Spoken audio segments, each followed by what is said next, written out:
Comment créer un jeu vidéo tout seul? Il est possible de se poser cette question, on peut se la poser, mais le problème c'est que lorsqu'on commence à vouloir créer des jeux vidéo tout seul, on se pose beaucoup trop de questions. Comment je vais faire ceci, comment je vais faire cela, comment je vais faire l'art, comment je vais faire la modélisation, comment je vais faire la programmation, etc. Donc à partir de ce moment-là, on commence à chercher plein de tutos, des tutos sur la modélisation, des tutos sur la programmation, des tutos sur n'importe quoi, ce que tu trouves en général, n'importe quoi que tu trouves sur internet, tu vas commencer à chercher des tutos dessus, alors que tu connais, t'as encore rien fait. Tu commences, tu cherches des tutos et tout, mais il faut se calmer, parce qu'il faut pas aller aussi vite que ça. Et il faut prendre son temps et essayer de réfléchir à quelque chose qui est possible, au lieu de s'emballer sur des choses qui pourraient prendre plusieurs années, plusieurs mois à développer et à créer. Donc quand je dis ça, je parle de Jean-Kevin qui veut créer un MMORPG de 180 classes, des magiciens, des dragons de partout, avec un personnage pouvant aller jusqu'au niveau 300. Il faut arrêter tout ça, il faut stopper ça. Et commencer à se poser et à réfléchir tranquillement à qu'est-ce qu'on va faire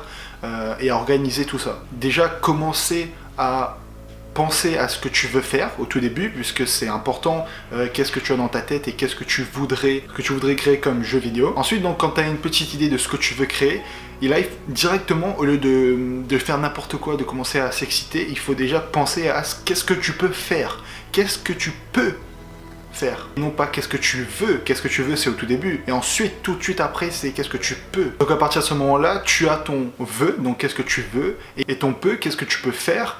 Et ensuite, tu mélanges un peu ces deux-là pour redéfinir ta vision, pour définir qu'est-ce que tu vas faire dans ton jeu. Redéfinir ton projet avec qu'est-ce que tu peux faire, avec tes capacités à toi, avec les capacités que tu possèdes, qu'est-ce que tu peux faire entre ce que tu veux faire et qu'est-ce que tu peux faire. Donc ce que je veux dire par là, c'est ne pas aller chercher des choses trop compliquées, des choses dures à faire, des choses qui sont hors de nos capacités, hors de nos compétences, de ne pas aller chercher tout ce qui est dur à faire et ce qu'on n'a pas encore appris. Donc en gros, aller chercher au plus simple ce qu'on sait faire, mais ce qu'on sait faire de bien et de très bien. Parce que par exemple, si tu c'est pas forcément très bien modéliser des objets ou bien des personnages, etc., et que tu veux faire un truc réaliste avec le petit œil que tu vois, les petits traits de moustache ici que tu vois, et déjà ça va te prendre beaucoup de temps pour pas grand chose, et ça va pas faire avancer ton jeu, ça va pas te faire finir ton jeu. Surtout ce côté réaliste qui peut prendre beaucoup de temps. Mais donc moi ce que j'ai fait, c'est ce que beaucoup de personnes font, c'est-à-dire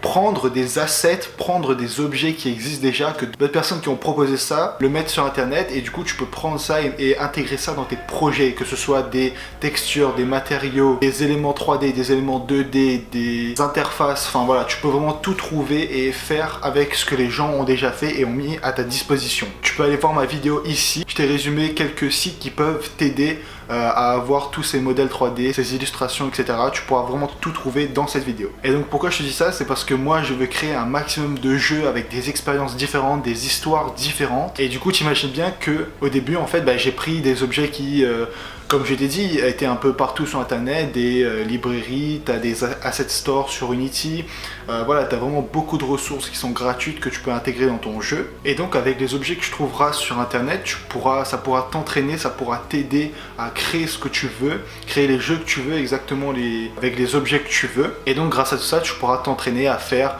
vraiment le type de jeu que tu as envie de faire. Mais à un moment, tu vas arriver à un stade où tu voudras créer tes objets qui sont faits par toi-même, qui sont faits par tes propres mains. Et c'est un peu à ce stade-là que je suis arrivé, parce que c'est toujours plus satisfaisant de créer tes propres objets, créer ton propre univers, créer ton propre style, et c'est ce que j'ai envie de plus développer dans le futur de mes jeux. Et donc j'ai trouvé un moyen, que ce soit en 2D ou en 3D, de créer mes propres trucs, mes propres objets, avec un style très différent, mais un style unique qui sera en tout cas j'espère mon style, et que bien sûr je dois m'améliorer là-dedans, je dois beaucoup m'entraîner à faire les choses, etc. Mais c'est un style que j'aime particulièrement, qui est plutôt facile à prendre en main, et que de toute façon je vais développer au fur et à mesure de mes prochains projets. De toute façon je t'en parlerai de ça dans de futures vidéos. Si ça t'intéresse, dis-moi en commentaire. Mais voilà, ce que je te dis, ce sera pas un style graphique de ouf, ça sera pas quelque chose de réaliste, de photoréaliste, etc. avec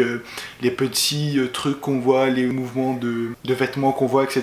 Ça sera pas un truc photoréaliste, mais ça servira plus à passer un message, passer une expérience à travers les jeux.